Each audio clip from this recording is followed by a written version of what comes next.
Hello students, मेरा नाम उमेश कुमार है। स्टूडेंट इस वीडियो में स्टूडेंट मैं आपको सारे फॉर्मूलेज रिकॉल कराऊंगा स्टूडेंट। ठीक है, जिससे क्या होगा कि आपको एक बार में सारे के सारे फॉर्मूलेज याद रह जाएंगे और जो कल आपका एग्जाम है वो काफ़ी अच्छा होने वाला है स्टूडेंट। ठीक है, तो देखिए जैसे पहले मैंने क्वेश्चन फॉर्मूले लिखे हुए हैं आपके मैट्रिक्स के। तो मैट्रिक्स जो आपको पता है, ये मैट्रिक्स क्या होती है? डायगोनल मैट्रिक्स, ये इस टाइप की डायगोनल मैट्रिक्स होती है। अब बात करते हैं अपर ट्रायंगुलर मैट्रिक्स की। तो अपर ट्रायंगुलर मैट्रिक्स में सारे के सारे एलिमेंट जीरो होते हैं, बस इसको छोड़ के। लोअर ट्रायंगुलर ये होती है स्टेप्ड कंडीशन, लोअर ट्रायंगुलर की होती है या अपर ट्रायंगुलर मैट्रिक्स होती है। ठीक है, सिमेट्रिक मैट्रिक्स की कंडीशन करें तो ए बराबर ए ट्रांसफर होना चाहिए और ए आई जे बराबर किसको होना चाहिए? ए जी आई। अगला है इसकी सिमेट्रिक मैट्रिक्स में ए बराबर माइनस के ए ट्रांसफर होना चाहिए, ए आई जे बराबर होना चाहिए इसके, और ये होगी इसकी सिमेट्रिक कंडीशन। अगला है हर्मिशन मैट्रिक्स। ए बराबर ए स्टार होना चाहिए, ए स्टार निकालने का तरीका होता है कॉन्जुगेट और उसका ट्रांसपोज, और ए आई के बराबर होना चाहिए ए जे आई के कॉन्जुगेट के बराबर। इसकी हर्मिशन मैट्रिक्स क्या होती है? ए बराबर माइनस ए स्टार होता है। ऑर्थोगोनल कंडीशन क्या होती है? ए डैश बराबर ए डैश बराबर आइडेंटिटी। यूनिटरी मैट्रिक्स की ए स्टार बराबर दिस। निलपोटेंट ये होती है, आइडेम्पोटेंट की कंडीशन ये होती है, और इन्वोलेटरी मैट्रिक्स की ये होती है। ये कुछ प्रॉपर्टी है, डैश का डैश करेंगे तो वही लौट के आएगा। प्रॉपर्टीज को आप लोग देख लेना। ठीक है, सबसे ज़्यादा इंपॉर्टेंट प्रॉपर्टी ये है स्टूडेंट आपके ए प्लस बी का होल स्टार, सॉरी ए इंटू बी का होल स्टार बराबर दिस, और एक ये प्रॉपर्टी। ये दोनों प्रॉपर्टी मोस्ट इंपॉर्टेंट है स्टूडेंट। एडजॉइंट निकालने का फॉर्मूला क्या होता है? ए इनवर्स बराबर दिस। सिंगुलर मैट्रिक्स कंडीशन क्या होती है? जहां पर डिटरमिनेंट जीरो हो जाए उसका इनवर्स एग्जिस्ट नहीं करता, इसका इनवर्स एग्जिस्ट करता है कि मैट्रिक्स होती है इनवर्टिबल। ठीक है, तो ए इनवर्स बराबर ये रिजल्ट होता है और एक ये रिजल्ट होता है। ठीक है स्टूडेंट, इनको लिख लेंगे आप। और इसका तो पता ही होगा, मॉड के ए की बराबर क्या होता है? ये होता है, इसका ये होता है, इसका बराबर ये होता है। एडजॉइंट ऑफ ए स्टार बराबर होता है एडजॉइंट ऑफ ए स्टार के, एडजॉइंट ऑफ ए इसके बराबर होता है ये इसके बराबर, ये इसके बराबर। ये फॉर्मूला इंपॉर्टेंट है स्टूडेंट, याद रखना इसको। ठीक है, ट्रेस, ट्रेस क्या होती है? सम ऑफ डायगोनल एलिमेंट, विकर्णों का योग। तो trace of A plus B क्या होता है? Trace of A plus trace of B. Trace of A B बराबर trace of B A, inverse का इनवर्स वही आ जाता है, इसको ऐसे लिख सकते हैं। हमेशा ध्यान रखना मैट्रिक्स का इनवर्स हमेशा यूनिक होता है। ए प्लस ए बी का whole inverse, B inverse A inverse, ऐसे ये इसका ये। ठीक है, रैंक, अगर कोई मैट्रिक्स n क्रॉस n की है और इसका डिटरमिनेंट जीरो आ गया तो उसकी रैंक उसके ऑर्डर से कम हो जाएगी, और डिटरमिनेंट अगर जीरो नहीं है तो उसकी रैंक उसके ऑर्डर के बराबर आएगी। अगर m क्रॉस n की रेक्टेंगुलर मैट्रिक्स है, कैसी है? रेक्टेंगुलर, तो उसका जो रैंक होगी उसके ऑर्डर्स के मिनिमम से कम आएगी। ठीक है, इस चीज़ को ध्यान रखना। आइडेंटिटी मैट्रिक्स 3x3 के 3 रैंक, 2x2 के 2 रैंक। सिस्टम कैसे होते हैं? हमेशा एक होमोजीनियस होता है, एक नॉन होमोजीनियस होता है। होमोजीनियस से बराबर जीरो होता है, इसका k1 k2 होता है। ठीक है, अब ये बहुत इंपॉर्टेंट कंडीशन है कि रैंक ऑफ ए अगर रैंक ऑफ ए बी के बराबर है और नंबर ऑफ वेरिएबल बराबर है तो उसे बोलते हैं यूनिक सॉल्यूशन कंडीशन। अगर ये दोनों बराबर हैं और ये बराबर नहीं है तो मैनी सॉल्यूशन या फिर इनफाइनाइट सॉल्यूशन। अगर रैंक ऑफ ए बराबर नहीं है रैंक ऑफ ए बी के तो नो सॉल्यूशन। होमोजीनियस की बात करें तो होमोजीनियस में determinant of equal to zero होगा। और ध्यान रख, जब मैनी सॉल्यूशन की कंडीशन करेंगे तो ये, और यूनिक के लिए ये। हमेशा ध्यान रखना होमोजीनियस सॉल्यूशन में क्या होता है? हमेशा कंसिस्टेंट होता है ये, इसके सॉल्यूशन निकलेंगे निकलेंगे, चाहे एक निकले चाहे अनेक निकले। ठीक है, कैली हैमिल्टन थ्योरम क्या कहती है? ये आ सकता है student, every square matrix satisfy its own characteristic equation. ठीक है, ये बहुत इंपॉर्टेंट थ्योरम है कि हर्मिशियन मैट्रिक्स के रूट होते हैं हमेशा कैसे होते हैं? रियल होते हैं। कैसे होते हैं? रियल। अगर लैम्डा वन इसकी आइगन वैल्यू है, अगर ए इनवर्स की पूछे तो उल्टा कर देंगे, ए क्यू की पूछे सबका क्यू कर देंगे, ए प्लस करेंगे तो प्लस कर देंगे, गुणा करवाएंगे तो गुणा कर देंगे। ठीक है, अब इनकी कुछ प्रॉपर्टीज देख लीजिए। The latent root of symmetric matrix are, हमेशा कैसे होते हैं? रियल। हाँ, इसकी और मिसरी कैसे होते हैं? आइदर जीरो और प्योरली इमेजिनरी।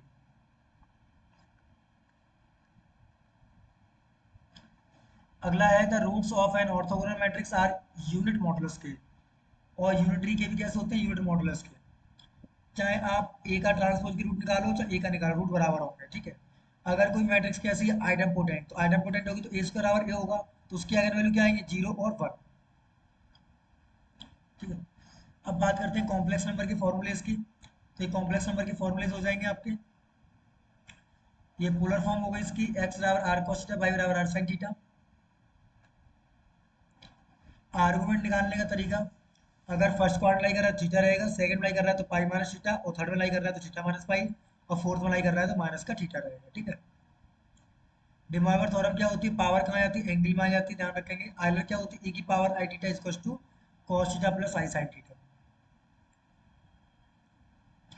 ई की पावर आई थीटा का फॉर्मूला ये होगा, माइनस का ये हो जाएगा, कॉस थीटा का वैल्यू क्या हो जाएगा, इतना जोड़ दो, ये कॉस थीटा का फॉर्मूला, ये साइन थीटा का, ये टेन थीटा का। ठीक है। तो यहीं से बनेगी इसकी हाइपरबोलिक कंडीशन। ध्यान रखना, साइन हाइपरबोलिक एक्स का फॉर्मूला ये होता है, और साइन आई एक्स की जो वैल्यू होती है वो होती है आई साइन हाइपरबोलिक एक्स।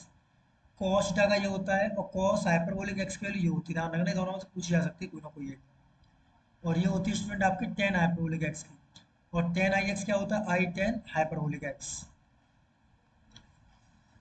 ये रिजल्ट इंपॉर्टेंट है, देख लेना इनको, फॉर्मूलेज हैं सारे हाइपरबोलिक में। फॉर्मूले पूछ सकता है वो आपसे। एक ये पूछ सकता है, साइन हाइपरबोलिक अल्फा का एक्सपेंशन सब में प्लस आता है और कॉस में माइनस प्लस आता है। पर ध्यान रखना, साइन में हमेशा ऑड टर्म आएंगे और कॉस में हमेशा इवन टर्म आएंगे।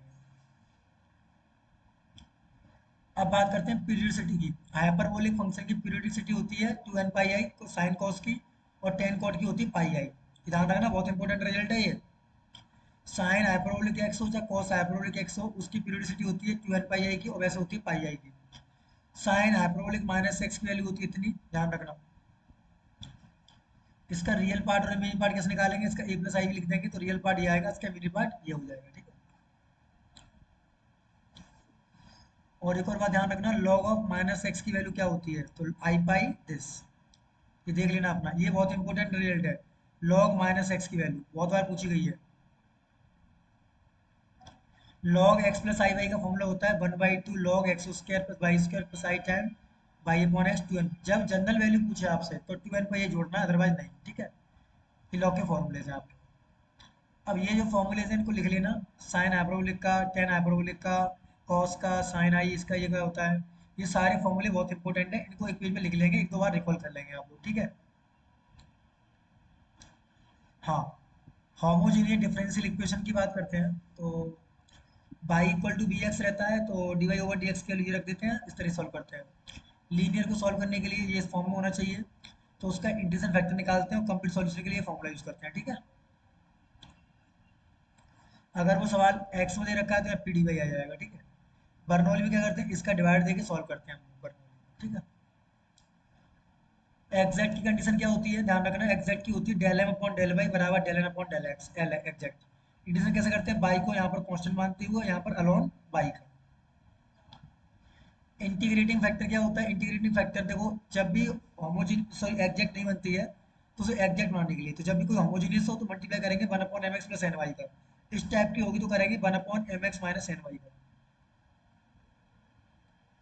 अगर यहाँ 1 अपॉन एन आ गया तो एफ एक्स आ गया, तो ई की पावर एफ एक्स करेंगे, एम की बाद एम वाई का करेंगे, ये ऐसा हो जाएगा। ठीक है। ये कुछ रिजल्ट है, इनके डेरिवेटिव्स हैं, मल्टीप्लाई है। ठीक है, ये देख लेना एक बार फॉर्मूले। टेन का ये फॉर्मूले देख लेना, या तो सवाल सॉल्व होगा इसमें, या सॉल्व इसमें, या इसमें। ठीक है। सबसे इंपॉर्टेंट रिजल्ट है आपका ये, क्या, Clairaut's form. Y equal to p x plus function of p, तो पी की जगह पर सी रख देते थे हम लोग। और जब भी आपसे सिंगुलर सॉल्यूशन पूछे तो आपको करना क्या है, उसको क्वाड्रेटिक सॉल्व कर देना है। और तो में क्या होता है, सबसे पहले हम डिफरेंशियल इक्वेशन बनाते हैं, उसको d y over d x को, किसको, d y over d x को रिप्लेस करते हैं माइनस के d x upon d y से, ध्यान रखना। ठीक है। और इसको सॉल्व करते हैं, पोलर फॉर्म में क्या होता है, ध्यान रखना, R D R upon theta को रिप्लेस करते हैं माइनस के 1 upon R D R upon D theta से। और अब देखो, ये सी आई पी आई आ गया, सी आई का फुल फॉर्म होता है कॉम्प्लीमेंट्री फंक्शन, पी आई का होता है पर्टिकुलर इंटीग्रल, पूछ सकता है आपसे वो। अब हम बात करते हैं यहाँ पर कि if roots are real and distinct, तो इसके रूट्स क्या हो जाएंगे, m1 m2 and m so on। तो इसका कॉम्प्लीमेंट्री फंक्शन क्या हो जाएगा, c1 e की power m1x, c2 e to the power m2x and so on। ठीक है स्टूडेंट। आगे बात करते हैं कि अगर आपके पास रूट्स दे रखे हैं दो, अगर दो रूट सेम है तो उसका आंसर क्या होना चाहिए, C F, C one plus C two x e की पावर एम एक्स। ठीक है स्टूडेंट। आगे बात करें, अगर हमारे रूट अल्फा प्लस माइनस आई बीटा टाइप का हो, कैसा हो, अल्फा प्लस माइनस आई बीटा टाइप का, और दो रिपीटेड रूट आ जाए, यहाँ पर भी ले सकते हैं आप लोग। ठीक है स्टूडेंट। तो इस तरीके से इसका सी एफ जब भी लिखोगे आप लोग, तो इस तरीके से इसका सी एफ लिखोगे। ठीक है स्टूडेंट। तो सी एफ लिखने का तरीका आपको आना चाहिए स्टूडेंट, कैसे हम करते हैं इसको। ठीक है। आगे बात आती है स्टूडेंट कि अगर कोई भी सवाल में साइन ए एक्स हो या कॉस ए एक्स हो और डिवाइड में हो फंक्शन ऑफ डी स्क्वायर, तो डी स्क्वायर को किससे रिप्लेस करोगे, माइनस के ए स्क्वायर से। ठीक है। तो sine a x upon function of minus a square, which means that सीधे याद रखिए कि डी स्क्वायर को रिप्लेस करना है आपको माइनस के ए स्क्वायर से, बस काम खत्म। अब आगे बात करते हैं स्टूडेंट हम लोग इसके पी आई के फॉर्मूलेस पर। तो F x upon five D, तो फाइव डी को ऊपर लेके जाएंगे तो फाइव डी का इनवर्स ऑफ एफ एक्स हो जाएगा। जब भी सवाल आपका पॉलिनोमियल में आएगा स्टूडेंट, तो आपको उसको एक्सपेंशन खोलना ही पड़ेगा।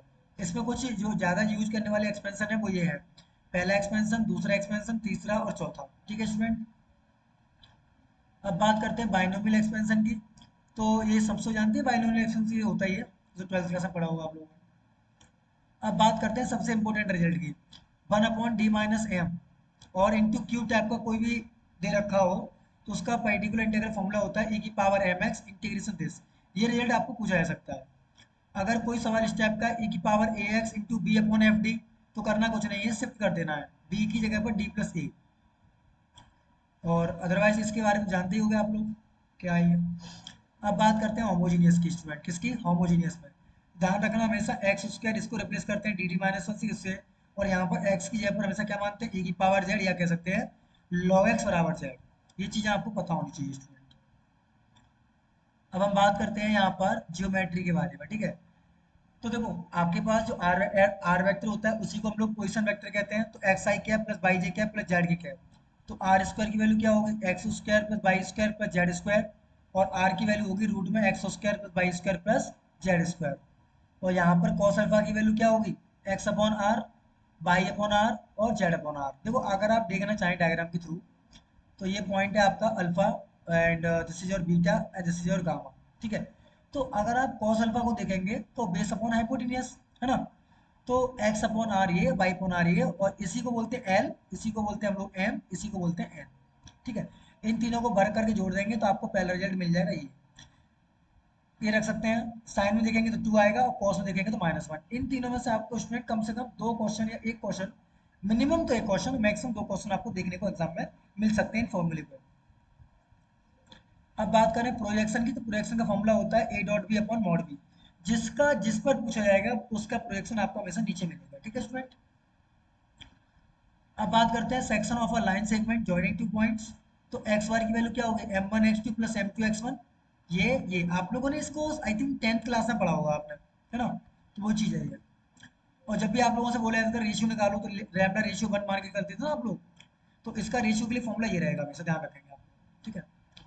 एक बात ध्यान रखना कि अगर कोई भी कीवर्ड दे रखा है, उसके डायगोनल में अगर अल्फा, बीटा, गामा और डेल्टा चार एंगल क्रिएट हो रहे हो, तो उसका एक रिजल्ट होता है cos square alpha plus cos square beta plus cos square gamma plus cos square delta is equal to 4/3। बहुत इंपॉर्टेंट रिजल्ट है। अब बात करते हैं प्लेन की, इक्वेशन ऑफ प्लेन। तो इक्वेशन ऑफ प्लेन की क्वेश्चन होती है ये जनरल, अगर आप डी का डिवाइड दे देंगे तो ये ध्यान रखना clearly, this is equation contain three constant. वो पूछता है कि प्लेन की इक्वेशन में कितने कांस्टेंट होते हैं, तीन कांस्टेंट होते हैं, ध्यान रखना इस चीज को। ये इसकी नॉर्मल फॉर्म होती है, ध्यान रखना प्लेन की नॉर्मल फॉर्म पूछा आपसे तो क्या होती है, एक्स अपॉन ए। इसको अगर हम डायग्राम से ड्रॉ करके देखें,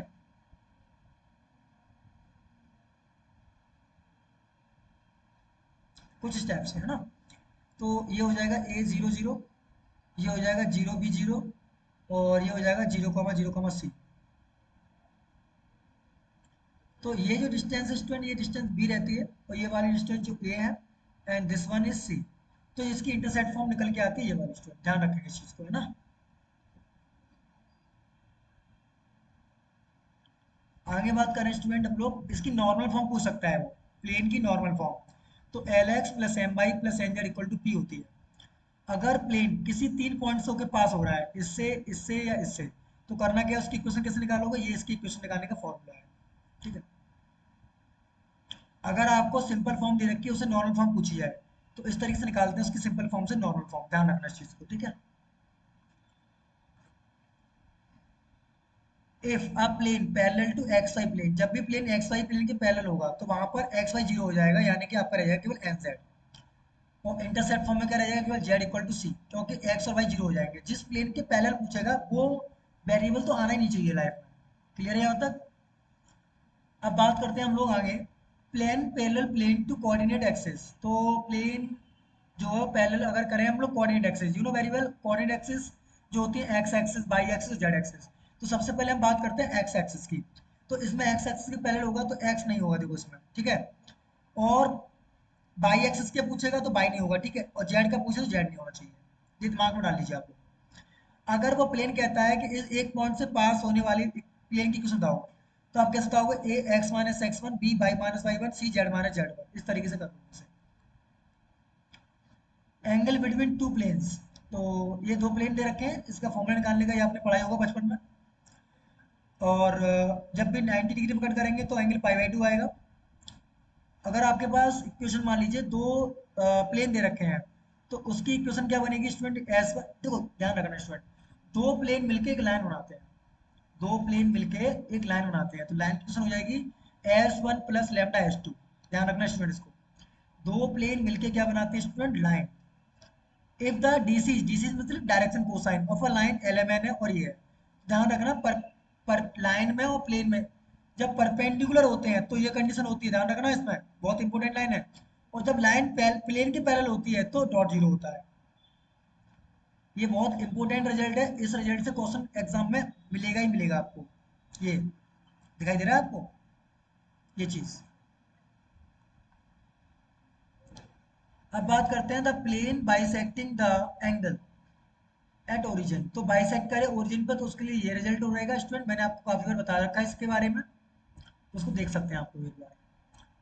distance of a point from a given plane, तो distance from a given plane की बात करें, this is the very very most important formula for you, very very most important. और जब भी दो पैरेलल प्लेन की डिस्टेंस पूछे तो ये फॉर्मूला बहुत इंपॉर्टेंट है स्टूडेंट। एरिया ऑफ ट्रायंगल, ये तो पता ही होगा आपको, 12th क्लास का है। हाँ,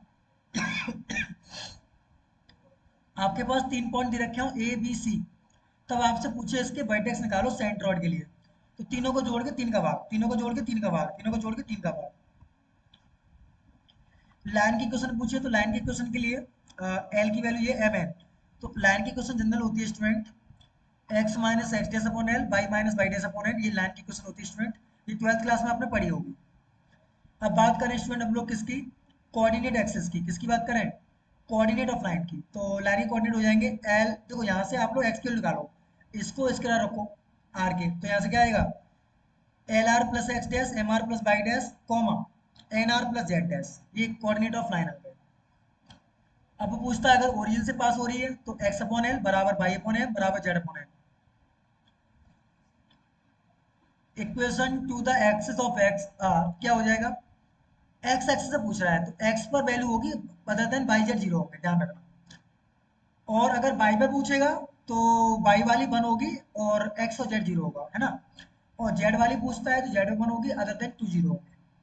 अब बात करते हैं straight line passing through two given points, तो कौन कौन से हो जाएंगे, ए पॉइंट ए रहा, बी पॉइंट ए रहा, तो x minus x one upon this. तो ये बहुत इंपॉर्टेंट पॉइंट है स्टूडेंट, जब भी दो पॉइंट दे रखे हो तब लाइन की क्वेश्चन पूछे आपसे, तो फॉर्मूला होता है x minus x one upon x two minus x one equal to y minus y one upon y two minus y one equal to z minus z one upon z two minus z one equal to r. इस चीज को ध्यान में रख लेना। अब बात करते हैं the plane and straight line, तो आपके पास एक लाइन दे रखी है, तो इसकी ये प्लेन हो और स्ट्रेट लाइन हो तो उसमें क्या क्या कंडीशन बना सकते हैं हम लोग, है ना, वो चीज देखेंगे। जब आपके पास एक प्लेन गिवन हो और एक लाइन गिवन हो तो वहां से क्या क्या कंडीशन बना सकते हैं वो चीज देखिए। तो अब आपके पास है अगर कोई प्लेन लाइन के पैरेलल दे रखा हो, अगर कोई प्लेन लाइन के पैरेलल दे रखा हो तो क्या कंडीशन होगी, पहली कंडीशन तो ये, एंड सेकंड कंडीशन ये कि a alpha plus b beta plus c gamma plus d की वैल्यू जीरो नहीं होनी चाहिए। अगर प्लेन लाइन के परपेंडिकुलर है like this p perpendicular to l, तो उसमें ये रेशियो बराबर होना चाहिए। और एंगल की पूछे प्लेन और लाइन में क्या एंगल होता है, तो एंगल के लिए फॉर्मूला ये होता है, ठीक है, ध्यान रखना। अब आगे बात करें स्टूडेंट हम लोग, अगर कंडीशन पूछे फॉर अ लाइन लाई, ये स्टूडेंट बड़े ये क्या है ना, कौन सा आ गया लाइस, लाई मतलब उसमें लाई करे तो प्लेन, तो ये ध्यान रखना a l plus b m plus n c equal to zero, a alpha plus b beta plus d equal to zero. ये बहुत इंपॉर्टेंट लाइन है बच्चों, काफी बार पूछी गई है। Plane through a given point जहां पर लाई कर रहा हो तो उसका प्लेन की क्वेश्चन ये होती है और ये कंडीशन होनी चाहिए, बहुत इंपॉर्टेंट पॉइंट है स्टूडेंट ये। कोप्लेन की कंडीशन पूछेंगे तो कोप्लेन में डिस्क्रिमिनेंट जीरो होना चाहिए, डिटरमिनेंट सॉरी। शॉर्टेड डिस्टेंस, अगर आपके पास दो लाइन दे रखी है तो उसकी शॉर्टेड डिस्टेंस के लिए क्या फॉर्मूला होता है, तो उसकी शॉर्टेड डिस्टेंस के लिए ये फॉर्मूला होता है स्टूडेंट, ठीक है, ध्यान रखेंगे इस चीज को। अब आती है 2D की बात, कॉनिक सेक्शन शंकु परिच्छेद, तो a x square plus b y square plus two g x, ये 2D की बात कर रहे हैं हम लोग, ठीक है। Two f y plus two h x y equal plus c equal to zero, तो कुछ स्ट्रेट लाइन लिखी है मैंने, अगर वो डेल्टा की वैल्यू जीरो आ रही हो, और डेल्टा मतलब ये, तो वहां पर बनेगी पेयर ऑफ स्ट्रेट लाइन। दूसरी कंडीशन है, पेयर ऑफ, अगर डेल्टा की वैल्यू जीरो है और एच स्क्वायर बराबर ए बी है, तो pair of parallel straight line होगा। अगर परपेंडिकुलर स्ट्रेट लाइन चाहिए तो ये कंडीशन होगी। सर्कल के लिए ए बराबर बी और एक्स की वैल्यू जीरो होनी चाहिए, इलिप्स के लिए ये कंडीशन, पैराबोला के लिए ये कंडीशन, और हाइपरबोला के लिए ये कंडीशन, और रेक्टेंगुलर हाइपरबोला के लिए ये वाली कंडीशन। अब हम बात करते हैं कि इसका सेंटर कैसे निकालेंगे, तो सेंटर निकालने का तरीका वैसे जो होता है कि del f upon del x बराबर zero, del f upon del y बराबर जीरो। अगर ये नहीं कर पाते हो तो ये सेंटर वाले फॉर्मूला लगा सकते हो आप। अब बात करते हैं ट्रेसिंग ऑफ इलिप्स और हाइपरबोला की, तो ध्यान रखना सबसे पहले ये कंडीशन, सेंटर निकालने के लिए तरीका होता है, कांस्टेंट निकालने के लिए फॉर्मूला होता है।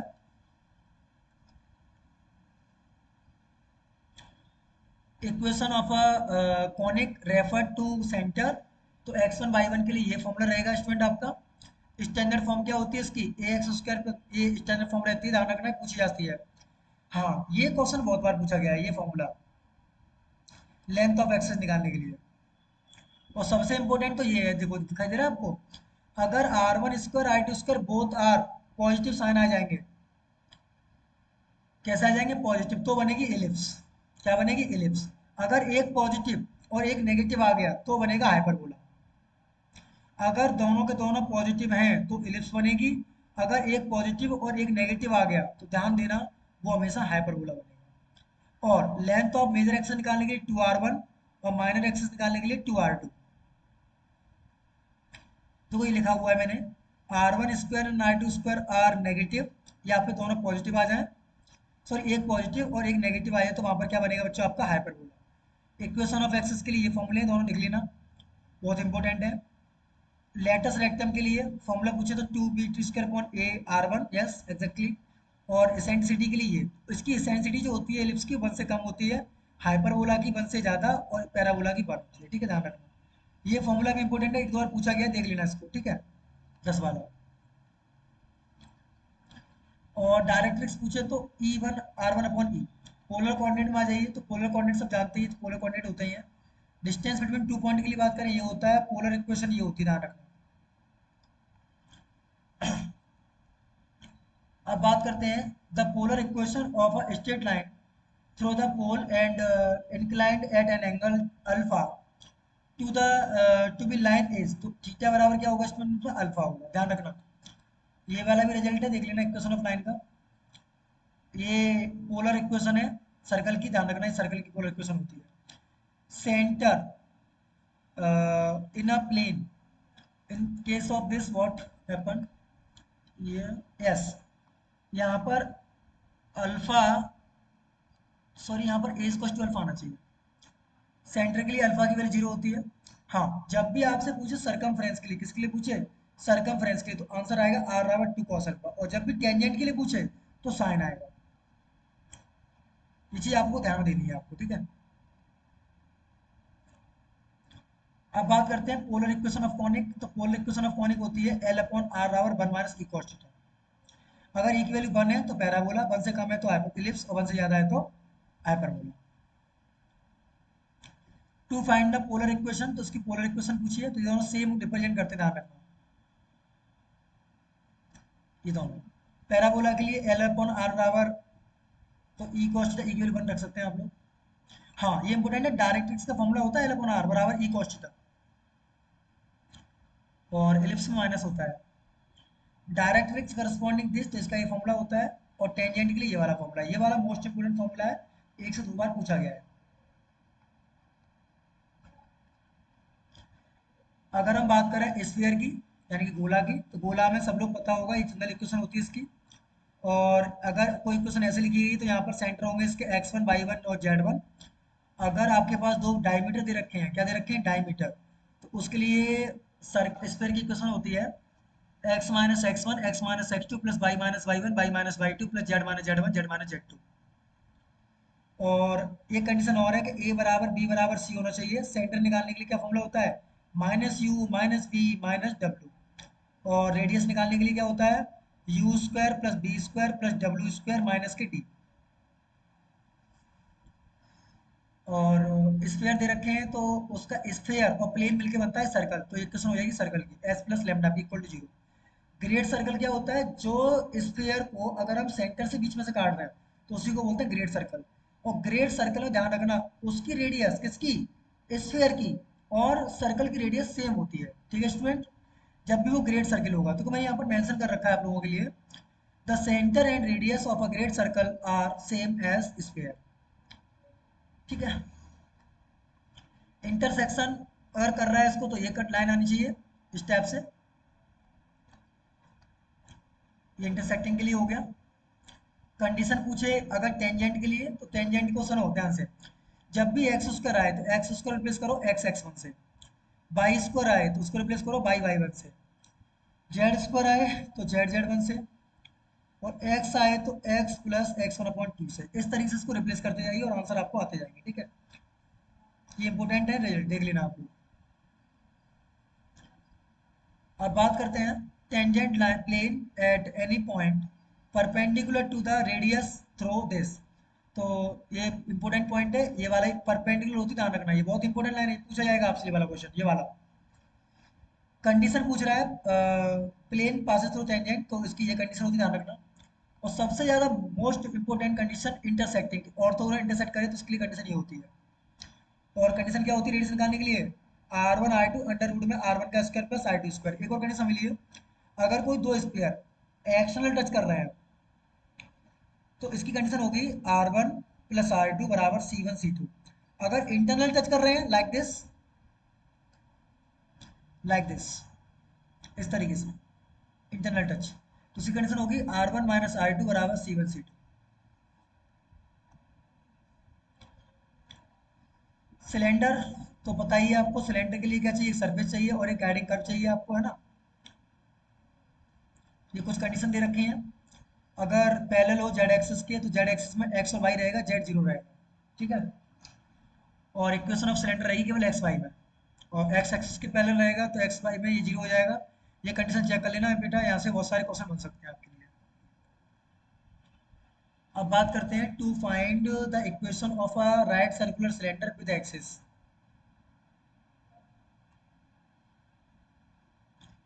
और ये तो कंडीशन पता ही होगी आपको, अगर if the axis of right z circular cone है, तो जेड एक्सिस के पूछा, जेड जिस पर पूछेगा वो नहीं दिखाई देगा इसमें, ठीक है। ये कोन के लिए आ गया, तो कोन की जनरल इक्वेशन ये होती है, ध्यान रखना, 2 डिग्री में पूछ लेता है इसको।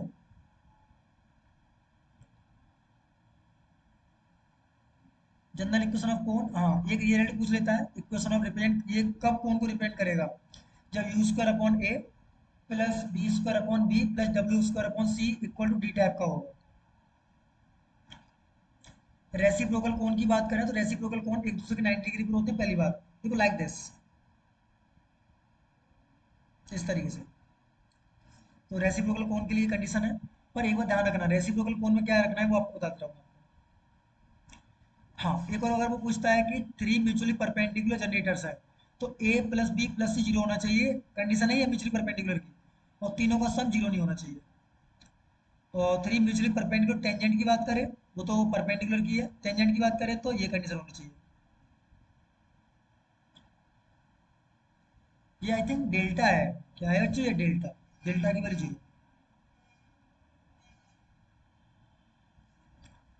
और ये कंडीशन है, चेक कर लेना, प्लेन जब जो जीरो दे रखा हो तो ए प्लस बी, ये परपेंडिकुलर, ये कंडीशन, ये रेसिप्रोकल कोण, देखो इसका रेसिप्रोकल कोण ये होता है और इसका रेसिप्रोकल कोण ये होगा, ठीक है।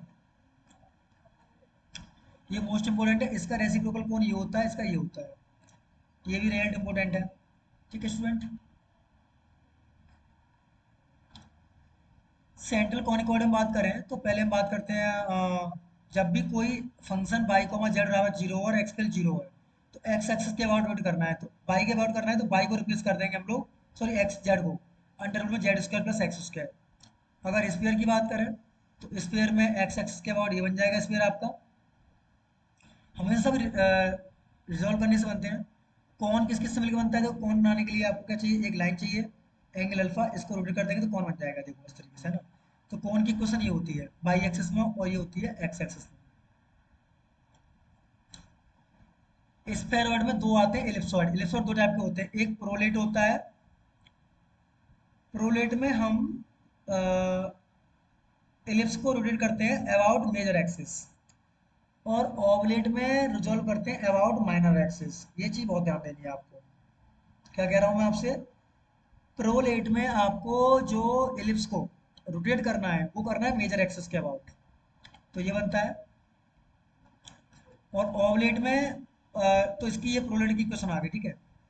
ओवलेट में रिजॉल्व करते हैं माइनर एक्सिस के अबाउट, तो उसके लिए ये क्वेश्चन होती है, देख लिया ना इनको। पैराबोलॉइड में ये बनती है रिजोल्यूशन करने के बाद। हाइपरबोलॉइड तो जानते ही होंगे आप लोग। एलिप्सॉइड की क्वेश्चन ये होती है,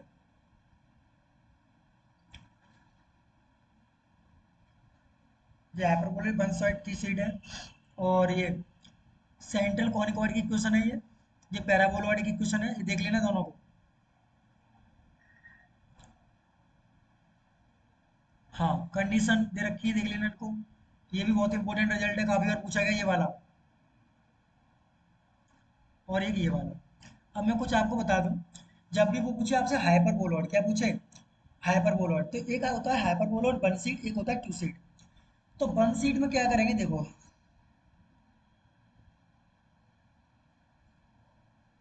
जब भी एक नेगेटिव आएगा स्टूडेंट तो वहां पर वन सीट है बीच में, जैसे एक नेगेटिव दिखाई दे रहा है, अगर दो नेगेटिव आ जाएंगे तो टू सीट हो जाएगा। और एलिप्सॉइड में कोई भी नेगेटिव नहीं आएगा स्टूडेंट,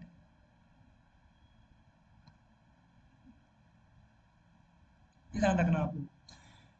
अगर बात करता है वो इलिप्सॉइड की, किसकी बात करता है स्टूडेंट, इलिप्सॉइड की, तो वहां पर होगी जनरल इक्वेशन प्लस में। अगर वो हाइपरबोलॉइड पूछता है तो हाइपरबोलॉइड दो चीजों से पूछेगा, वन सीट या टू सीट। तो वन सीट में एक नेगेटिव, टू साइड में दो नेगेटिव होंगे। तो स्टूडेंट ये कुछ फॉर्मुलेज मैंने आपको करा रखे हैं, इनको आप एक दो बार देख लेना, और इसमें जो रिजल्ट था इंपॉर्टेंट, ये दिखाई दे रहा है आपको, ये रिजल्ट इंपॉर्टेंट है ये। तो ये सारे फॉर्मुलेज एक बार रिकॉल कर लेना स्टूडेंट, तो मैं आज आपकी 3 से 4 वीडियो अपलोड करूंगा, तो देखते रहना, अलर्ट रहना आप लोग, ठीक है।